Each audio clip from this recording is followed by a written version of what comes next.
Hello, so I hope you guys have been enjoying Season 2 of Granblue because the balance patch was definitely somewhat controversial because characters didn't really get huge sweeping changes, but the system mechanics did get pretty significant overhauls and characters also got important changes, so let's see visually what's new. So yeah, welcome to the complete visual guide for Granblue Season 2 balance patch. So it's not even close, the system changes are the largest changes that have taken place in this patch because they just affect every single character so significantly. The first one being Brave Counter. When you would block Brave Counter before, it would not be your turn. The person who initiated the Brave Counter would still be +6, but now if you block a Brave Counter, it is not the opponent's turn. So no more back and forth wars. Next, DPs and supers, with DPs being the really huge one, are now counter hit recovery, which means when they come down, you get a counter hit on them, which means you're getting mad damage. Also, lots of stuff that was weird to punish, like supers and TPs before, are now a lot easier to punish. And this is around the board for pretty much every character. And also, a couple characters did get a slight nerf in terms of not being able to combo after super. So the first character to get changes is Gran. On counter hit, all his fireballs now launch to the opponent, so, you know, I guess like easier to combo. And they did explicitly make his heavy fireball easier to combo as well, by reducing the knockback on it. Now that little swipe is called Overdrive Surge, and the knockback for that has also been increased to match the heavy version. Then his super, Tempest Blade, is easier to combo into from far away now.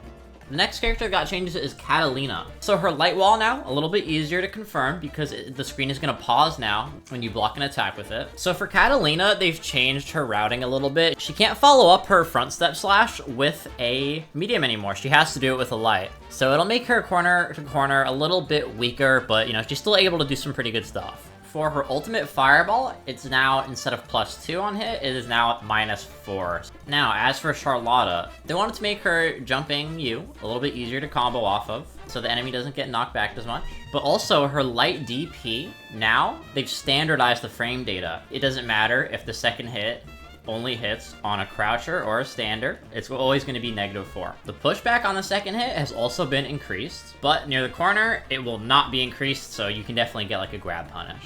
Also, do not forget, Charlotta is a character that had a lot of tricky stuff to punish, and now all of that is standardized. You can literally walk up on her and get a close heavy after her medium DP, which you could just not do before. Now, Matera seems to have gotten a lot of changes. Every version of her forward fireball is now faster. Her far heavy normal is also a little bit faster 2x2 frames. So I'm sure this will like probably impact some combos or some stuff.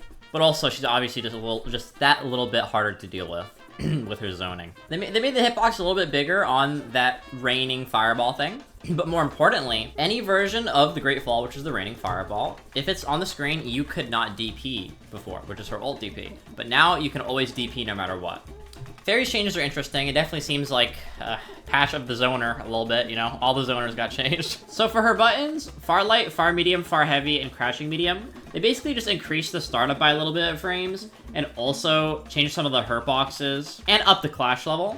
So these moves are just going to be able to zone you out easier and be less contestable. For her close medium, for some reason they want it to be more able to anti-air, so the clash level has been increased. It'll just beat stuff out a little bit easier.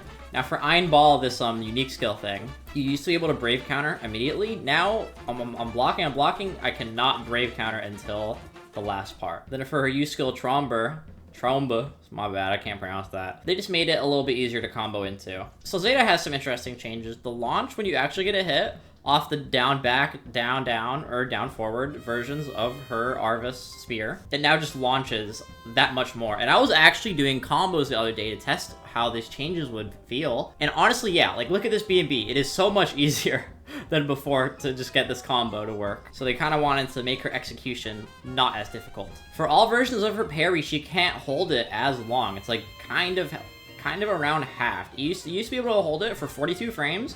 Now you can only hold all versions of the parry for 26 frames until you cannot input anything anymore. So I guess that just makes things a little bit less tricky. Now for the wifey Narmaya. So Narmaya didn't really get that many changes. It's just her U transient, which honestly, let's go. You know, Flip didn't get nerfed.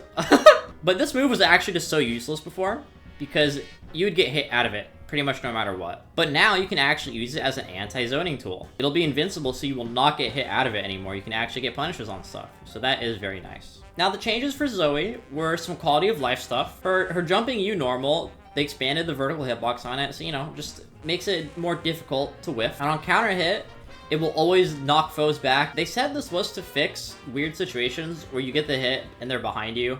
So, I've never seen that, but I'm sure that's super awkward. When she calls out the dragon, Summon Dragon, the Heavy Breath, it's a lot easier to combo into now. You can actually move. She's not, like, completely stuck. And then for the Sweeping Beam version, the one that does a bunch of hits, goes across the screen, this always hits and does the full hits now, 10 frames. I could not get a situation, even though I was right next to them, where only a few of the hits hit. Which means it's a lot easier to combo off of now. So for Cagliostro, she's one of the characters that did get hit by the no being able to super and then continue a combo after, so that sucks. So for Yule, she has some interesting changes. During her stance, during the down light follow-up, she actually gets a combo now. You can do the medium follow-up right after, the little overhead. Now for her counter when she's in the stance, it just has a few extra frames, like 5 extra frames, meaning that it's easier to get the timing on a counter. And the counter actually hits people now, even if they are invincible, so no DPing through it. Her light dash thingy, called Starlit Sky, you know, people use this for like block strings, combos. The pushback on the light version, when blocked, has been increased, and it's actually pretty significant. Pretty good block string ender. And now Hanarashi, the backflip thing with all the follow-ups, the ultimate version has now become a little bit faster. It's 2 frames faster on startup, and apparently this change was for them to make it able to combo into a far standing heavy. It's a little weird, but sure. But on a whiff, the recovery is a lot more punishable by 10 frames. So don't whiff it. Belial is a character that finally is not going under the radar. He has got a lot of changes here. Probably one of the most changed, maybe potentially most nerfed characters in this patch. So Belial's crouching medium, you know, the low plus on block bullshit. The pushback is increased, so check out this random little block string. You can see the pushback is pretty decently significant. For his far heavy, the pushback on the first hit is increased, but the pushback on the second hit is pretty reduced. Now for Belial's unique button, the parry, if you activate his parry, it is now 2 hits on block, and it will always be -4. It doesn't matter if you blocked it crouching, doesn't matter if you blocked it standing, it is always going to be -4. Which means, yes, in situations you can actually get a throw punish now. Now for his heavy Goetia, the Fireball, it is -2 instead of +2. Now for old Goetia, the Fireball, it's pretty different now. It travels forward and does some pushback. Now off his regular Fireball, the Goetia, the light and medium follow-ups are different now. So what changed here is when you do stuff like heavy Goetia into the medium follow-up, you're not going to be plus anymore. Anila unfortunately doesn't have that many changes, but heavy Flock to the Future, which is just the dashing sheep thing, is a couple frames faster to start up, and same with the Fireball pop-out version. One thing that's very interesting is the pushback on this move when they block it has been reduced so it's easier to punish, which honestly does kind of suck. Siegfried. Siegfried has a lot of changes that are kind of weird. So both of his DPs, thank goodness, the animation ends if the first hit whiffs. So no more situations where you block it, you're going in for a punish, and then the second part hits you. Now for heavy Orcon, it is a couple of frames faster on startup. So all his stance follow-ups on Orcon are now 4 frames slower, but only if you wait to get into the stance. So if you're just canceling regularly, it's not any different. And then Ultimate Orcon is a little bit slower by 5 frames. So Mr. Grimnir top tier has also been changed. His far heavy, which is obviously his best button, like this is the Grimnir button, right? Because his buttons are not that good. So the recovery's been increased, so obviously look right here. So he recovers from his standing heavy a lot later, by like 5 frames. And if it's blocked, it is now -14 instead of -9. So it's a little bit rough for sure. So it is now treated as a cancel when he does stuff out of Wisdom Temptation and Void Light Erasure. Which basically means he's not going to get back any SBA gauge, and it's also going to do less damage. So for his back special, Deathrite Tempest, his ult back special, he has just straight up less corner carry. Lucilius. So this guy was like, some people really thought he was like top 1, right? And he was obviously very, very, very strong.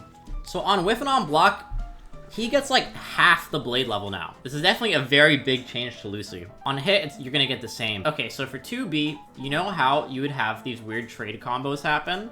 When she would put down the little robot with the volts, and then she'd get hit, and then she'd activate it, and then you'd trade, and then you get destroyed. Well, that is a lot more difficult to happen now. It can still happen, but it's not gonna be like as belligerent, as like obvious, for like, bro, I literally hit her and then it like went off. For Vayne, they just kind of made his super easier to combo into from far away.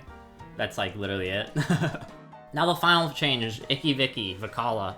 So, she has a little icon on the top now that shows what she's gonna get. In every single game, she will always start off with a ball. The damage has been increased by like 200 on the cannonball, by 400 on the bomb, The spike ball has a couple more hits now, and it's also a little bit more plus. Plus 12 instead of plus 8. Now the cheese and the heart actually have a hitbox, so when they're coming out of the cannon, you can actually be plus. Like, it'll actually have a hitbox now, and you'll actually be plus. And her super also moves forward a little bit now before it hits. So yeah, those are all the balance changes, you know? I understand if people don't like this patch. I get it if you wanted more changes, but I think they really did go in the right direction. It is still conservative patching, but those system mechanics do change a lot of how people play the game, because they pretty much affect every character. So let me know what you think of the balance changes that we did end up getting, and what you're thinking about Season 2.